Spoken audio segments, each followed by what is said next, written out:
RRB NTPC के लिए हम लोग जो आर्यहंट का प्रैक्टिस पेपर्स है वो देंगे और पूरा बुक को ख़त्म करेंगे एक एक करके चैप्टर को रिवाइज करके।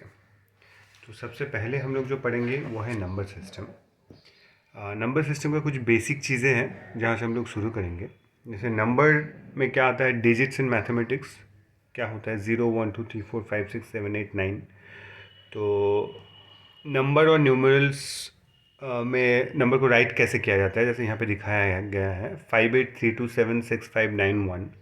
तो इसमें कौन सा डिजिट का प्लेस कौन सा है, तो प्लेस वैल्यू क्या होगा ये हमें पता चलेगा। जैसे वन क्या यूनिट डिजिट में है, ये जो 1 है दैट्स इन यूनिट डिजिट, जो 9 है वो टेंथ डिजिट में है। टेंथ डिजिट में है मतलब क्या, ये मेरा अगर सिर्फ 91 रहता तो 91 रहता। ये मेरा 5 जो है वो 100 डिजिट में है तो 591। सेम 6 क्या हो गया, 6591। ये क्या हो गया, 7 76,591। तो ऐसे ही करके मेरा ones, tens, 100,000, 10,000, lakhs, 10 lakhs, crore and 10 crore, ऐसे करके मेरा प्लेस वैल्यू बैठाया गया है।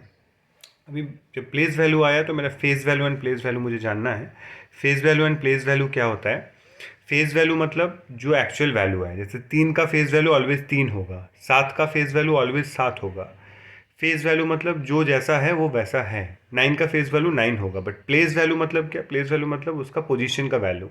जैसे हम लोग यहाँ पे देखेंगे कि 7380 में 7 का प्लेस वैल्यू क्या होगा, 7 कहाँ पे है, 7000 में है, मतलब इसका प्लेस वैल्यू होगा मेरा 7000, राइट। अब देख लेते हैं, देखिए 7 का प्लेस वैल्यू है 7000, सिंपल है चीज़ें। नेक्स्ट आते हैं, जैसे 76897 मुझे पूछ रहा है कि 8 का प्लेस वैल्यू क्या है। तो 8 मेरा कहाँ पे है, 8 मेरा यहाँ पे है। 8 यहाँ पे मतलब 8 मेरा 100 में है, 8 मेरा 100 में है मतलब 8 का प्लेस वैल्यू होगा 800, राइट। अभी आ जाता है टाइप्स ऑफ नंबर्स में। टाइप्स ऑफ नंबर्स बहुत इंपॉर्टेंट चीज़ें हैं। जैसे नेचुरल नंबर क्या क्या है, नेचुरल नंबर होता है 1 2 3 4, राइट।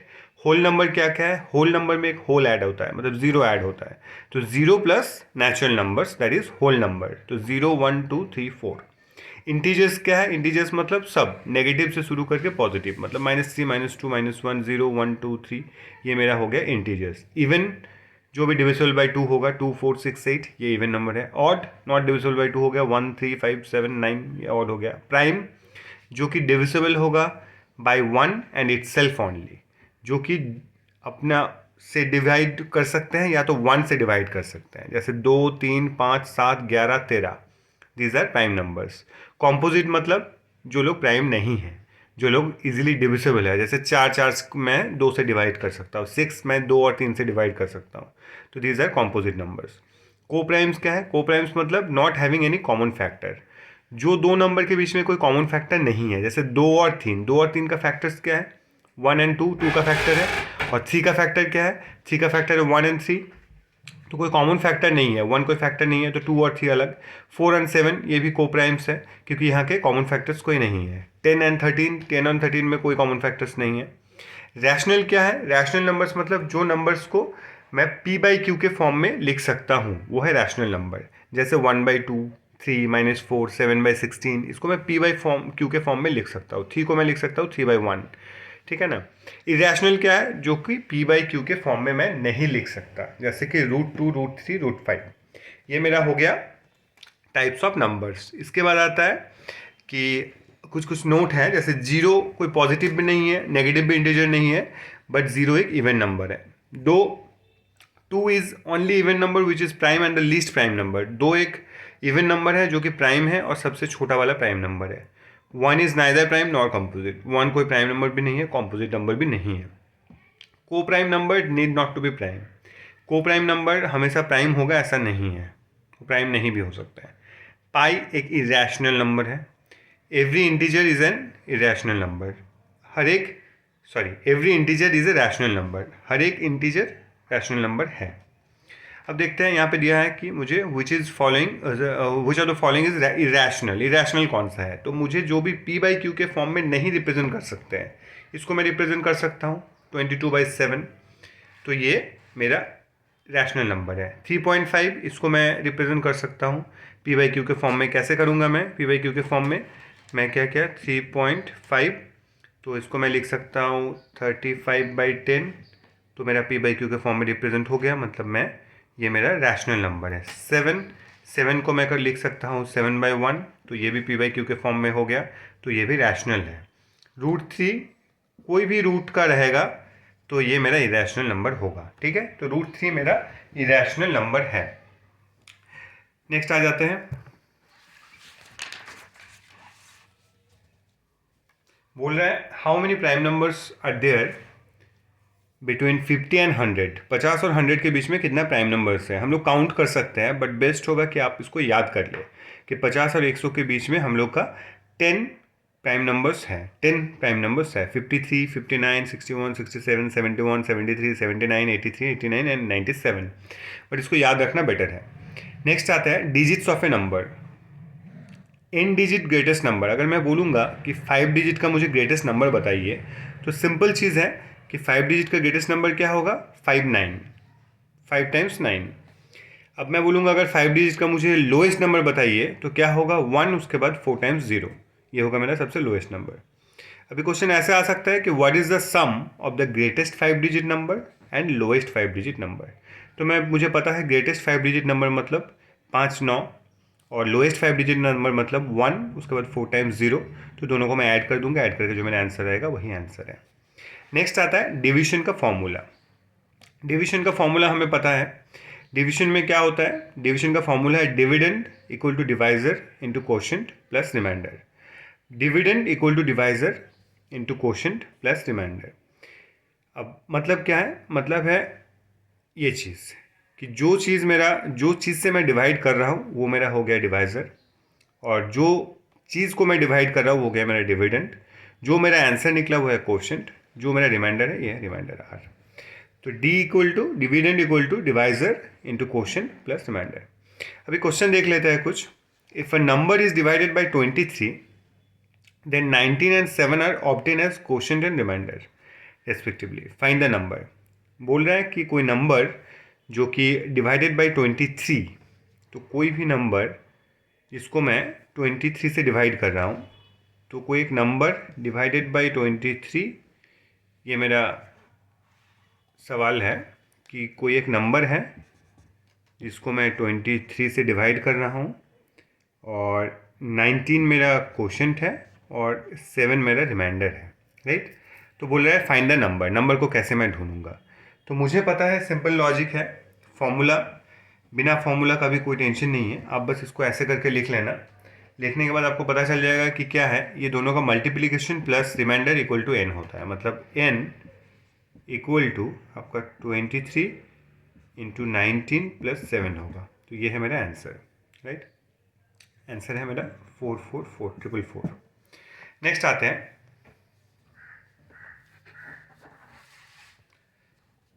नेक्स्ट क्वेश्चन है if a number is divided by 729 the remainder is 56, if the same number is divided by 27 what will be the reminder.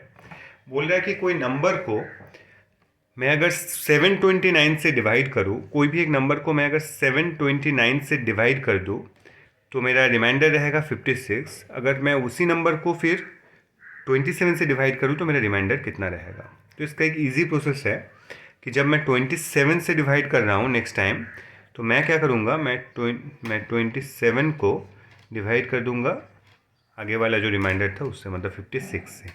तो 27 टू ज़ 54, मतलब 2 is the remainder, new remainder. तो मेरा single line में answer आ जाएगा कि रिमाइंडर अभी मेरा जो होगा वो होगा 2। नेक्स्ट क्वेश्चन आ जाते हैं।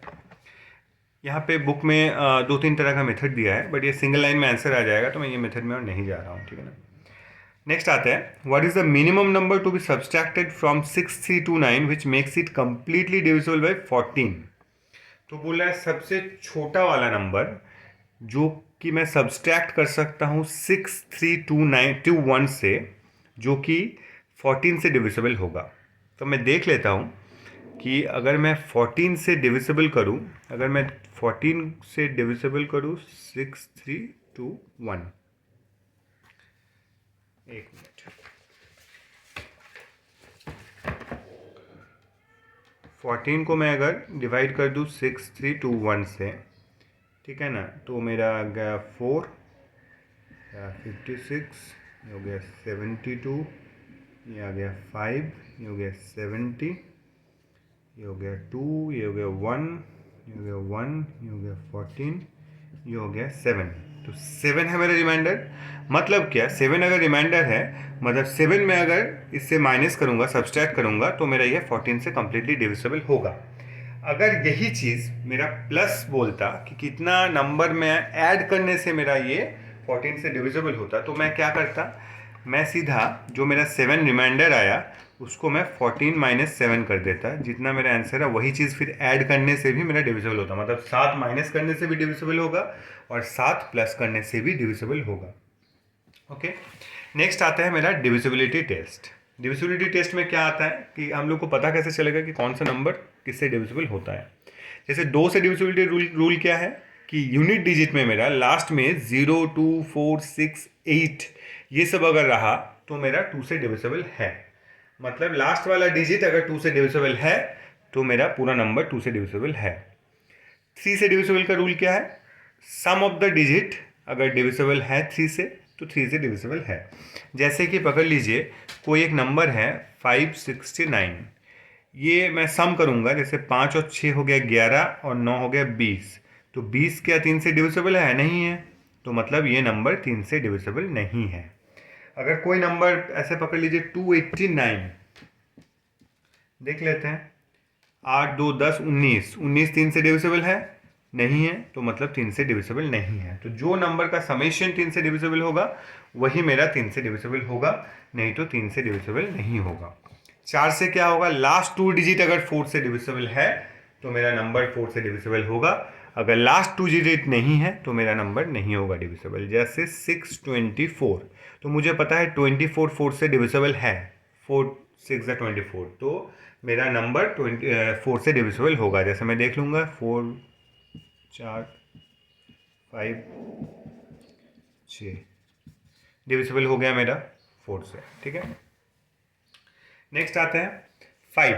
अगर मेरा यूनिट डिजिट में 0 रहा या फिर 5 रहा तो मेरा नंबर 5 से डिविजिबल होगा। यूनिट डिजिट में अगर 0 और 5 रहा तो मेरा नंबर 5 से डिविजिबल होगा। और नेक्स्ट आता है 6 में। 6 में क्या देखना है, 6 में देखना है कि मेरा नंबर 2 और 3 से डिविजिबल है कि नहीं। अगर 2 और 3 दोनों से डिविजिबल है तो मेरा नंबर 6 से डिविजिबल होगा। 7 से क्या देखना है, 7 से मुझे देखना है, जैसे कोई एक नंबर एग्जाम्पल ले लेते हैं 133, लास्ट वाला जो डिजिट होगा इसको हम लोग 2 से मल्टीप्लाई कर देंगे, क्या आ गया 6। अब 13 से जो बचा हुआ डिजिट्स है 13, उससे मैं 6 माइनस कर दिया, क्या आ गया मेरा 7। तो ये नंबर अगर रहा मेरा 7 या फिर 7 का मल्टीपल या फिर 0, तो ये नंबर मेरा 7 से डिविजिबल होगा। अगर ये नंबर मेरा 7 का मल्टीपल नहीं हुआ तो मेरा टोटल नंबर जो है वो मेरा 7 से डिविजिबल नहीं होगा। नेक्स्ट आता है 8। 8 का फंडा क्या है, 8 में होता है लास्ट का 3 डिजिट। लास्ट का 3 डिजिट अगर 8 से डिविजिबल है तो मेरा नंबर 8 से डिविजिबल है। लास्ट का 3 डिजिट अगर 8 से डिविजिबल नहीं है तो मेरा नंबर 8 से डिविजिबल नहीं है। जैसे कि पकड़ लीजिए 6 to 8 है, तो मैं 8 से डिवाइड किया,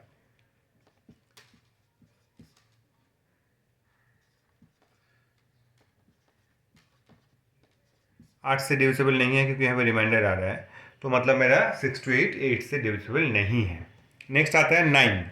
9 का रूल और 3 का रूल सेम है। अगर समेशन 9 से डिविजिबल है तो 9 से डिविजिबल होगा नंबर, अगर सम नहीं है नंबर डिविजिबल 9 से तो नहीं होगा। जैसे कोई भी एक नंबर पकड़ लेते हैं 62314, ठीक है ना, ये 9 से डिविजिबल है कि नहीं कैसे चेक करेंगे, 6 8 11 12 13 14 15 16 16 16 तो 9 से डिविजिबल नहीं है, तो मतलब ये नंबर मेरा 9 से डिविजिबल नहीं है, बात खत्म। 10 से डिविजिबिलिटी कैसे चेक करेंगे, अगर लास्ट में मेरा 0 रहा या फिर 5 रहा कोई भी नंबर का, तो सॉरी 0 और 5 रहा तो 5 से डिविजिबल है। अगर मेरा लास्ट को 0 रहा तो वो 10 से डिविजिबल है, ठीक है ना। 5 के टाइम में हम लोग देखें कि 0 और 5 रहा तो 5 से डिविजिबल है, 10 के टाइम में बस 0 रहेगा तो 10 से डिविजिबल है, सिंपल चीज़ है। नेक्स्ट आते हैं 11 का। 11 का डिविजिबिलिटी कैसे चेक करना है, कोई भी एक नंबर पकड़ लीजिए, जैसे मैं पकड़ लिया 5 6 7 3 2 1, एक नंबर पकड़ लिया। अभी मुझे अगर चेक करना है कि ये 11 से डिविजिबल है कि नहीं, तो मैं इस तरफ से ऑड प्लेसेस को चूज़ किया और यहाँ से इवन प्लेसेस को चूज़ किया और ऐड किया। क्या किया मैंने, 5 7 12 13 14, इधर आ गया 14, यहाँ आ गया 6 और 3 हो गया 9 10 10, मतलब मेरा 4 आया। ये जो डिफरेंस है और डिफरेंस का जो रिजल्टेंट है 4, ये अगर मेरा 0 आता या फिर 11 का मल्टीपल आता, 0 आता या फिर 11 का मल्टीपल आता, तो मेरा ये नंबर डिविजिबल होता 11 से। बट मेरा ये नहीं आया, तो ये नंबर 11 से डिविजिबल नहीं है। ठीक है, अभी कुछ एग्जाम्पल्स देख लेते हैं बुक से ही। जैसे ये एग्जाम्पल दिया है कि what should be replaced by R in, ये नंबर में बोल रहा है, मैं हटा देता हूँ इसको, क्वेश्चन को। बोल रहा है कि 14 3 आर 65, ये डिविजिबल होगा 9 से, डिविजिबल बाय 9। तो r की जगह में क्या बैठने से ये 9 से डिविजिबल होगा। तो 9 का डिविजिबिलिटी रूल मुझे पता है कि 9 का डिविजिबिलिटी रूल क्या है कि सबको सम कर दो और 9 से डिवाइड होगा तो डिवाइड होगा। तो सिंपल है, 1 4 5 6 7 8, 8 और 6 14, 14 और 5 हो गया 19। 19 के साथ कितना ऐड करने से 9 से डिविजिबिलिटी आता है, 9 2 18 हो गया, यहाँ पे तो मेरा 19 है, 9 3 27 हो गया। तो 19 से मुझे 27 के लिए मुझे यहाँ पे चाहिए 8, यहाँ पे मैं 8 रखूँगा, तब जाके क्या होगा, मेरा ये नंबर ये नंबर ये नंबर ये नंबर ऐड करके मेरा 27 आएगा, जो कि 9 से डिविजिबल होगा। तो मतलब ये नंबर डिविजिबल होगा। तो मेरा आंसर क्या होगा, मेरा आंसर होगा 8। मेरा आंसर है 8। 8 मिलने से मेरा ये डिविजिबल होगा। नेक्स्ट आ जाते हैं। नेक्स्ट क्वेश्चन है, बोल रहा है कि if the number $2564 is exactly divisible by 4, then which of the following digit cannot be in the place of dollar। बोल रहा है कि ये जो नंबर है ये 4 से एग्जैक्टली डिवाइड कर सकते हैं, तो हम लोग ये डॉलर के जगह में कौन सा नंबर को नहीं बैठा सकते हैं। तो देखो 4 का डिविजिबिलिटी रूल क्या था कि दोनों लास्ट का जो 2 डिजिट है वो 2 डिजिट 4 से डिविजिबल होगा तो डिविजिबल होगा। तो मैं अगर यहाँ पे 2 जो है 2 बैठा दिया तो 24 4 से डिविजिबल है, तो मेरा 2 आंसर नहीं हो सकता है। 64 भी 4 से डिविजिबल है तो नहीं हो सकता है मेरा। 54, सॉरी 3 नंबर में 8 आ रहा है। 84 भी मेरा 4 से डिविजिबल है। 4 नंबर मेरा 54 में मैं देख रहा हूँ कि 54 4 से डिविजिबल नहीं हो रहा है। तो 4 से डिविजिबल नहीं हो रहा है, मतलब यहाँ पे 55 तो नहीं बैठ सकता अगर इसको डिविजिबल बाई 4 करना है तो, राइट। चलो नेक्स्ट आता है यूनिट डिजिट। अब यूनिट डिजिट का क्वेश्चन ऑलवेज आता है एग्जाम पे। तो यूनिट डिजिट का क्या देखना है मुझे, यूनिट डिजिट कैसे निकालना है। तो नंबर कितना भी बड़ा दे दे, यूनिट डिजिट में और कुछ नहीं देखना है। यूनिट डिजिट में बस देखना है कि मेरा यूनिट का मतलब लास्ट का डिजिट क्या है। ठीक है, जैसे यहाँ पे एक नंबर दिया है 483 इंटू 1117 इंटू 91 इंटू 103। मैं इसको लिख रहा हूँ, ठीक है। 483 इंटू 1117 इंटू 91 इंटू 103, ठीक है ना। मैं ये लिखा और मुझे पता करना है कि इसका यूनिट डिजिट क्या है। तो मुझे उतना झमेला करना ही नहीं है, मुझे लिखना है इसका बस यूनिट डिजिट ही लिखना है और कुछ नहीं लिखना है। 3 7 21, यहाँ से यूनिट डिजिट में आया 1। 21 भी नहीं लिखना है, यहाँ पे मेरा 1 ही था और यहाँ पे मेरा 3 था। 1 1 3, मतलब 3 है मेरा यूनिट डिजिट। ठीक है ना, एकदम सिंपल है। ऐसे करके मुझे यूनिट डिजिट निकालना है। कोई फॉर्मूला नहीं यूज़ करना है, कुछ नहीं यूज़ करना है, एकदम ईजी प्रोसेस है यूनिट डिजिट का। अब जैसे मुझे बोलेगा कि 184 to the power 396 into 37 to the power 44 into 121 to the power 56, ठीक है ना, 121 टू द पावर 56, इसका यूनिट डिजिट कैसे निकालना है। अब देखो मुझे पता है कि नंबर्स मुझे देखना ही नहीं है, तो मैं यहाँ पे क्या किया, मैं यहाँ पे डाल दिया 4, 184 की जगह 4, चलो 4 टू द पावर 396, यहाँ पे लिख दिया 7 टू द पावर 44, यहाँ पे लिख दिया 1 टू द पावर 56, राइट। अभी इसको सोल्यूशन कैसे करना है, इतना लंबा चौड़ा है, इसको मैं सोल्यूशन कैसे करूँगा फटाफट एग्ज़ाम के पॉइंट ऑफ व्यू से। मैं लिख लेता हूँ पहले अच्छे से। तो देख लेते हैं। क्वेश्चन मेरा यहाँ पे था कि 4 to the power 396 into 7 to the power 44 into 1 to the power 56। 1 का तो यूनिट डिजिट 1 आएगा, मुझे पता है। बाकी ये दोनों का निकालना है। ये दोनों का कैसे निकालेंगे? देखो, एक इजी प्रोसेस है कि 7 to the power 1 अगर मैं करूँगा तो 7 आता है। 7 का स्क्वायर करूँगा तो 49 मतलब 9 आएगा। 7 का क्यूब करूँगा तो 7 9 63 3 आएगा। 7 to the power 4 करूँगा तो 3 7 21 1 आएगा। 7 to the power 5 करूँगा तो 7 आएगा। मतलब यही चीज़ फिर से अभी रिपीट होने वाला है, राइट? तो मुझे यहाँ तक ही चाहिए। मतलब क्या, हर 4 बार में ये चीज़ रिपीट होता है, हर 4 बार में, ठीक? तो 7 का पावर 44 मतलब क्या? मतलब ये 4 बार 4 बार 4 बार 4 बार 4 बार करके 11 टाइम्स ये रिपीट हो सकता है, राइट? और ये 4 से डिविजिबल है। 4 से डिविजिबल है मतलब मेरा जो यूनिट डिजिट आएगा वो 4 से डिविजिबल है, मतलब एकदम लास्ट में आएगा। तो मेरा यूनिट डिजिट होगा 1। सेम प्रोसेस में मैं देखूंगा 4 का। कैसे देखूंगा? जैसे 4 to the power 1 हो गया 4, 4 का स्क्वायर हो गया 4 4 16 मतलब 6, 4 का क्यूब हो गया 4 6 24 मतलब 4, मतलब 2 बार में रिपीट हो रहा है, तो मुझे और ज़रूरत है ही नहीं। तो 2 बार में रिपीट हो रहा है तो 396 2 से डिविजिबल है क्या? 2 से डिविजिबल है, मतलब मेरा यूनिट डिजिट आएगा 6। यही अगर ऑड नंबर होता तो मेरा यूनिट डिजिट आता 4 यहाँ पे। तो मेरा यहाँ का यूनिट डिजिट हो गया 6। आंसर मेरा है 6। एकदम इजी प्रोसेस है, आपको ज़्यादा करने का ज़रूरत नहीं पड़ेगा, फटाफट आंसर निकलेगा। और एक कर लेते हैं। क्वेश्चन है यूनिट डिजिट का ही, जैसे 3 to 6 to the power 71 into 335 to the power 3 to 6, और एक कर लिया 71 to the power 91। इसका अगर मैं यूनिट डिजिट निकालूंगा तो कैसे निकालूंगा? तो मुझे पता है कि 6 का यूनिट 71, ये 5 का 326, ये 1 का 91। अभी 1 का यूनिट डिजिट तो 1 है। अब 5 का क्या होता है? 5 का तो ऑलवेज 5 ही आएगा। 5 to the power 1 5 आता है, 5 स्क्वायर 5 25 आता है, वो भी 5 आता है। क्यूब होगा तो 5 ही आएगा, मतलब यूनिट डिजिट मेरा 5 ही है। सिंपल है। 6 का मैं देख लूँगा फिर से। 6 का जैसे बताया था आपको कि 6 to the power 1 मतलब 6, 6 का स्क्वायर 6 6 36 6, 6 का क्यूब 36 6 6 मतलब 6, 6 का भी सेम फंडा है तो 6 का भी 6 ही आएगा। तो 5 6 30, यहाँ पे आ गया 0 यूनिट डिजिट, और 0 1 0 मतलब 0 हो गया आपका यूनिट डिजिट।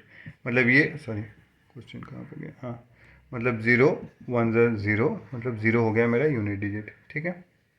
चलिए नेक्स्ट आते हैं, relation between Roman numeral system और हिंदू अरबिक न्यूमेरल सिस्टम। तो रोमन न्यूमेरल सिस्टम और हिंदू अरबिक न्यूमेरल सिस्टम का रिलेशन क्या है? अभी बस हम लोग को जानना है। जब क्वेश्चन सॉल्यूशन करेंगे तो हम लोग प्रैक्टिस कर लेंगे चीज़ों को। रोमन न्यूमेरल सिस्टम में क्या होता है? आई से 1 रिप्रेजेंट होता है, वी से 5, एक्स से 10, एल से 50, सी से 100, डी से 500 एंड एम से 1000। याद रखना है हमें, हम लोग को करीब करीब 10 तक तो याद ही रहता है, उसके बाद आप एल सी डी एम करके याद रख सकते हैं। एल सी डी एम, ठीक है ना, 50 100 500 एंड 1000। जैसे क्वेश्चन दिया है यहाँ पे, in Hindu Arabic system L X X V I is equal to, L X X V I क्या होगा? तो सिंपल चीज़ है, आपको बस ऐड करते जाना है। सबसे हाईएस्ट मेरा एल है तो एल मेरा 50, हाईएस्ट से लोएस्ट होगा तो ऐड होगा, अगर पहले लोएस्ट आ जाएगा फिर हाईएस्ट आ जाएगा तो माइनस होगा। वो क्वेश्चन हम लोग जब करेंगे तब सोल्यूशन करेंगे। अभी देख लेते हैं, एल जैसे मेरा 50 है तो 50, एक्स एक्स मेरा 10 + 10, वी हो गया 5 एंड आई हो गया 1, तो 50 + 10 + 10 + 5 + 1 मतलब हो गया मेरा 76। 3 इंपॉर्टेंट फार्मूला है, फार्मूला को याद कर लेना बेटर है, क्योंकि बहुत सारा क्वेश्चन ये फार्मूला को बेस करके आता है। ये फार्मूला को छोड़ के भी हम लोग अरिथमेटिक प्रोग्रेशन का फार्मूला याद करके भी कर सकते हैं, बट ये फार्मूला याद रहेगा तो आप अरिथमेटिक प्रोग्रेशन का फार्मूला याद नहीं रखोगे तो भी चलेगा, यही से काम हो जाएगा। 3 फार्मूला क्या है? Sum of first natural number, sum of first natural number का फार्मूला क्या है? 1 + 2 + 3 डॉट एन तक। आपको अगर 6 तक भी करना है तो वहाँ से निकल जाएगा आपका, ठीक है ना। तो 1 + 2 + 3 डॉट एन तक हो गया, फार्मूला हो गया n × n + 1/2। नेक्स्ट आ गया sum of squares of first n natural number, squares का समेशन क्या है, 1 स्क्वायर 2 स्क्वायर प्लस 3 स्क्वायर और n square, n into n plus one into 2n+1/6, n into n plus one into 2n+1/6.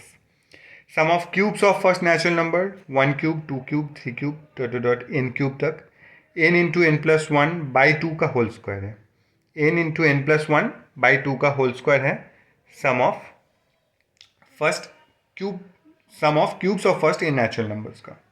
जैसे यहाँ पे एक एग्जांपल दिया है हम लोगों को, एग्जांपल भी देख लेते हैं. जैसे find the value of 101 plus 102 plus 200 तक दिया है. क्वेश्चन क्या है कि वैल्यू पूछ रहा है मुझे कि 101 प्लस 102 प्लस 103 डॉट डॉट 200 तक. तो इसका वैल्यू कैसे निकालेंगे हम लोग क्या कर सकते हैं, हम लोग को पता है 1 plus 2 plus 3 dot dot dot 200. ये एक फॉर्मूला में डाल सकते हैं हम लोग. 1 से पूरा 200 तक हम लोग को माइनस क्या करना है, माइनस करना है फिर 1 plus 2 plus 3 dot dot dot 100 तक. सिंपल चीज़ें हैं. 1 से 200 ले लिया पूरा, 1 से 100 मेरा आगे का है नहीं तो उसको मैंने माइनस कर दिया. ये सम ऑफ इन नेचुरल नंबर का फॉर्मूला लगाओ, ये सम ऑफ इन नेचुरल नंबर का फॉर्मूला लगाओ, माइनस कर दो, आंसर निकल जाएगा. ठीक है. नेक्स्ट क्लास में हम लोग प्रैक्टिस करेंगे क्वेश्चंस को. जितना भी हम लोग का क्वेश्चंस है, ज़्यादा क्वेश्चंस यहाँ पे नहीं है. आर्यन के बुक्स में हम लोग का करीब 44 यहाँ पे दिया, 42 क्वेश्चंस दिया है टोटल मिला के. हम लोग पूरा के पूरा 42 क्वेश्चंस को सॉल्यूशन करेंगे नेक्स्ट क्लास में. और एम है हम लोग का कि हर एक क्लास में एक एक करके चैप्टर्स को ख़त्म करना. रेलवे हम लोग का नेक्स्ट एम है. रेलवे मार्च से पहले एग्ज़ाम हो जाएगा, होप रखते हैं. उससे पहले हम लोग को ये बुक को पूरा ख़त्म करना है. Thank you so much.